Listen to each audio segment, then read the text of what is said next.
ஆனந்தி வேலையை ரிசைன் பண்ணிட்டா. என்ன சார் சொல்றீங்க? இது நாள் வரைக்கும் அவளை ஆபீஸ்ல பார்க்கலாம் பேசலாங்கிற சந்தோஷமா தான் இருந்துச்சு. இனிமே அதுவும் இல்லை. எங்களுக்கும் இப்போ என்ன சொல்றதுன்னே தெரியல தம்பி. எல்லாத்துக்குமே என் சித்தி தான் காரணம். அவங்க பிளான் பண்ண மாதிரியே என்கிட்ட இருந்து ஆனந்தியை பிரிச்சுட்டாங்க. ஆனந்தி என்னை விட்டு கொஞ்சம் கொஞ்சமா விலகி போறப்போ என் உயிர் கொஞ்சம் கொஞ்சமா என்னை விட்டு விலகி போற மாதிரி இருக்கு. அவ மேல இவ்ளோ பாசம் வச்சிருக்கீங்க, ஆனா அத அவ புரிஞ்சுக்க மாட்டேன்றாளே. அதனாலதான் நான் ஆபீஸ்ல வச்சு தாலி கட்ட பார்த்தேன். அது இன்னும் தப்பா போச்சு. அதை சித்தி இன்னும் கரெக்டா காயின் பண்ணிட்டாங்க. நான் ஆரம்பத்துல இருந்து சொல்லிக்கிட்டானே இருந்தேன், ரொம்ப கரெக்டா இருங்க. அவங்க ஆனந்திய வளைக்க பாக்குறாங்க, பூஜாவை பழக விட்டு காரியத்தை சாதிக்க பாக்குறாங்கன்னு சொன்னேன்ல. நீங்க சொன்னீங்க தான் தம்பி. இருந்தாலும் அவ பழகிறத தடுக்கவும் முடியல, கண்டிக்கவும் முடியல. சரி விடுங்க, நடந்ததை பத்தி பேசி எந்த பிரயோஜனமும் இல்லை. இனிமே எப்படி ஆனந்தி மனச மாத்த முடியுங்கிறத பத்தி நாம பேசுவோம். இனிமே அவ மனச மாத்துறதுக்கு சான்ஸே இல்ல சார். ஏன் அப்படி சொல்ற? பூஜாவோட அம்மா வினோதினி நாங்க வேற யாரும் நினைச்சிட்டு இருந்தோம். ஆனா இப்போதான் எங்களுக்கு தெரிஞ்சது அது அக்காவோட சின்ன வயசு ஃப்ரெண்டுன்னு. அது மட்டும் இல்ல தம்பி, ஒரு சூழ்நிலையில எங்க குடும்பம் விஷம் குடிச்சு சாக போனப்ப அந்த வினோதினி தான் எங்களை காப்பாத்துனா. அந்த நன்றி கடன் எங்க எல்லார் மனசுலயும் இருக்கு. அதனால பூஜாவுக்கு அவ அம்மா ஆக போறேன்னு சொல்றத எங்களால தடுக்க முடியல. வினோதினி அவளோட ஃப்ரெண்டா இருக்கலாம். ஏன் வினோதினி உங்க எல்லார் உயிரையும் காப்பாத்திருக்கலாம். அதுக்காக ரெண்டாந்தரமாகணும்னு என்ன இருக்கு? அவ பூஜாவை பார்க்கட்டும், நல்லபடியா பாத்துக்கட்டும்.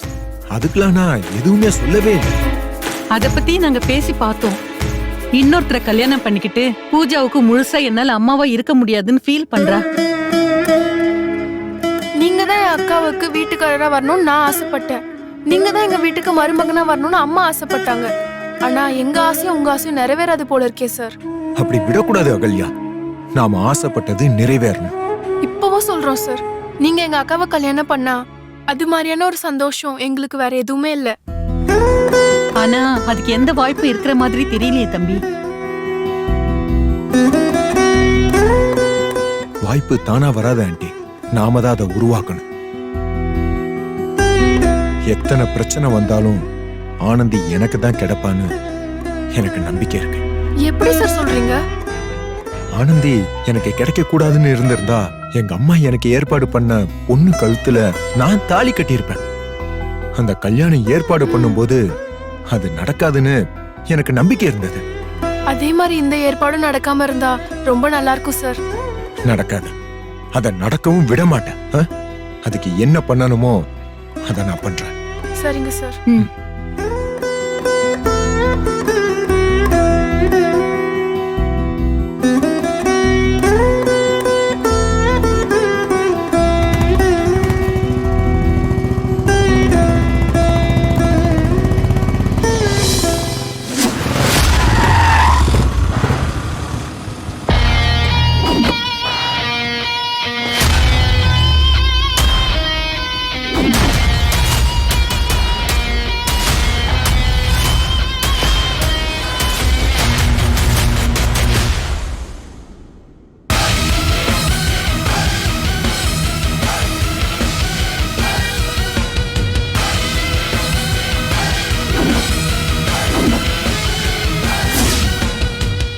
என்ன ப்ரோ, இதுக்கு நான் வர வழியில குறுக்க உன் பைக்கை நிறுத்திருக்க? நீ வர்ற வழியில குறுக்க வந்ததுக்கே உனக்கு இவ்வளவு கோவம் வருதே? நீ என் வாழ்க்கையிலே குறுக்க வந்திருக்கியே, அதுக்கு நான் எவ்வளவு கோவப்படுறது? என்ன சொல்ல வர? நான் இதுக்கு உன் வாழ்க்கையில குறுக்க வரேன்?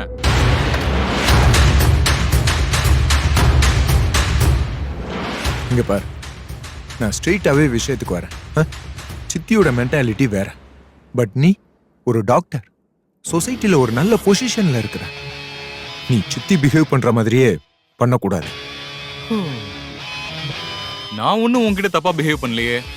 அது மட்டும் இல்ல, நான் டாக்டர்னா என்ன டாக்டருக்கு படிக்க வச்சது எங்க அம்மா. அவங்க என்ன விட சொசைட்டில ஒரு நல்ல பொசிஷன்ல இருக்காங்க. அவங்க எந்த விதத்திலயும் எனக்கோ உனக்கோ குறைஞ்சவங்க இல்ல. ம் சரி, நான் அவங்கள பத்திலாம் பேச வரல. நான் ஆனந்திய பத்தி தான் பேச வந்திருக்கேன். அவ எனக்கு ஒய்ஃபா வர வேண்டியவ. ஆனா இப்ப அவங்க எனக்கு ஒய்ஃபா வர போறவங்க. நான் ஏற்கனவே அவளை கல்யாணம் பண்றதுக்காக மணமேடை வரைக்கும் வந்தவ. தாலி மட்டும்தான் கட்டல. மணமேடன் உனக்கு இருந்தாலும் இல்லனாலும் தாலின்னு உன்னை கட்டினாதான்ப்பா அதுக்கு பேரு கல்யாணம். தாலி கட்டலைனாலும் நான் அவளை காதலிச்சுக்கிட்டு இருக்கேன். கல்யாணம் பண்றதுக்காக காத்துக்கிட்டு இருக்கேன். அது உனக்கே தெரியும்ல. இங்க பாரு வருண், ஆனந்தி உன்னை காதலிக்கல. அவங்களுக்கு உனக்கு கல்யாணம் பண்ணிக்கிறதுல விருப்பம் இல்லைன்றதும் எனக்கு நல்லா தெரியும். நான் காதலிக்கிற பொண்ண நீ 2ஆம் தரமா கல்யாணம் பண்ணிக்க ரெடியா இருக்கியே, இது உனக்கே நல்லா இருக்கா? என் பூஜா அம்மான்னு சொல்ற ஒருத்தவங்கள நீ காதலிக்கிறேன்னு சொல்லிட்டு வந்து நிக்கிறியே, அது உனக்கு நல்லா இருக்கா? என்ன லவ் ஃபெயிலியர் ஆக வச்சா நான் பிசினஸ்ல கான்சென்ட்ரேட் பண்ண மாட்டேன். கான்சென்ட்ரேட் பண்ணலைன்னா நான் லாஸ் ஆயிடுவேன். நான் லாஸ் ஆயிட்டா என் ஃபேமிலி மொத்தமா கொலாப்ஸ் ஆயிடும். அப்படின்னு சித்தி ஒரு கணக்கு போட்டு என் ஃபேமிலிய பழி வாங்குறதுக்காக இதெல்லாம் அரேஞ்ச் பண்ணிட்டு இருக்காங்கல்ல. எனக்கும் சரி எங்க அம்மாவுக்கும் சரி அடுத்தவங்களுக்கு ஹெல்ப் பண்ணி தான் பழக்கம், பழி வாங்கி பழக்கம் இல்ல. நாங்க பண்ண ஒரு நல்லதுனாலதான் ஆனந்தி எங்களுக்கு பழக்கமானா. இன்னைக்கு பூஜாவுக்கு அம்மாவும் ஆயிருக்கா. அப்புறம் இன்னொரு விஷயம், உங்க அம்மாவை பத்தி தப்பா பேசினா நீ வேணா பொறுத்துட்டு போலாம்.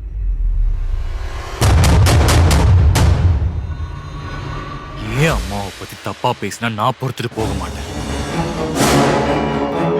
உன் அம்மா பாசத்தை பத்தியும் உன் குழந்தையோட அம்மா பாசத்தை பத்தியும் சொல்றியே, இவ்வளவு பெரிய குழந்தைய வச்சுக்கிட்டு இன்னொரு பொண்ண கல்யாணம் பண்றமேன்னு உன் மனசாட்சி உன்னை உறுத்தலையா?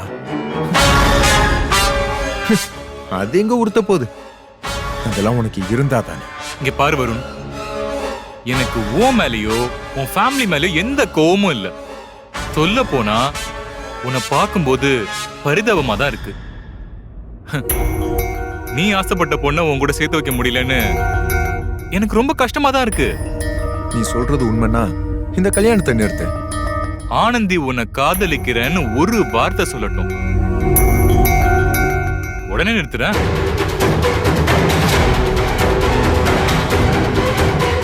நிஜமாவா? நிஜமா தான் சொல்றேன். ஆசைப்பட்ட பொண்ணோட வாழ முடியாத வாழ்க்கை எப்படி இருக்கும்னு எனக்கு நல்லா தெரியும். நான் ஆனந்தி கல்யாணம் பண்ணிக்கணும்னு முடிவெடுத்தது எனக்கு ஒய்ஃப் வேணுங்கிறதுக்காக மட்டும் இல்ல, பூஜாக்கு ஒரு நல்ல அம்மா வேணுங்கிறதுக்காக தான். அத நீ நல்லா புரிஞ்சுக்கோ. நான் ஆனந்திய காதலிக்கிறேன்னு சொல்ல வைக்கிறேன். சூப்பர், தாராளமா முதல்ல அதை செய். அதை விட்டுட்டு என் வழியை மறைக்கிறது, அம்மாவை பத்தி தப்பா பேசுறது, இதெல்லாம் எந்த பிரயோஜனமும் இல்ல. என்ன பொறுத்த வரைக்கும் பூஜாவுக்கு அம்மா பாசம் கிடைக்கணும், அவ்வளவுதான். அது உன்னை வருத்தப்படாம கிடைச்சா அஃப்கோர்ஸ் நான் ரொம்ப சந்தோஷப்படுவேன். இவ்வளவு நல்லவ நான் பேசுறேன், நீ ஏன் இந்த கல்யாணத்துல எனக்கு விருப்பம் இல்லைன்னு சொல்லி ஒதுங்க கூடாது? நான் அப்படி ஒதுங்கிக்கிட்டா ஆனந்தி உன்னை ஏத்துக்குவாளா? அப்படின்னா சொல்லு, அது எந்த நிமிஷமா இருந்தாலும் நான் செய்யறதுக்கு தயார். தாலி கட்ட போற கடைசி நிமிஷமா இருந்தா கூட உனக்காக நான் விட்டு தரேன். இங்க பாரு வருண், அவ உன்னை கல்யாணம் பண்ணிக்கிறதுக்கு விருப்பம் இல்லைன்னு சொல்லும் போது பூஜைக்கு ஒரு அம்மாவாவது கிடைக்கட்டுமே. நீ அதை புரிஞ்சுக்க மாட்டேங்கிற. வண்டி எடு, கிளம்பு. முதல்ல ஜென்டிலா நடந்துக்கோ. இந்த மாதிரிலாம் சில்லியா நடந்துக்காத. அப்பதான் ஆனந்திக்கு மட்டும் இல்ல எல்லாருக்கும் உன்னை பிடிக்கும். சொல்ல வைக்கிறேன்,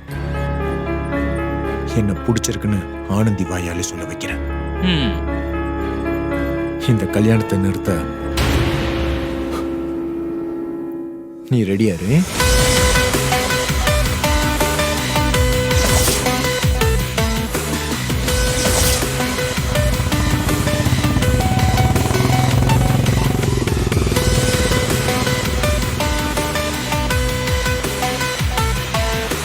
இந்த திரைப்படத்தை முழுமையாக கண்டு மகிழ உடனே டவுன்லோட் செய்யுங்கள் Raj digital TV OTT app. வருடத்திற்கு வெறும் 299 ரூபாய் மட்டும்.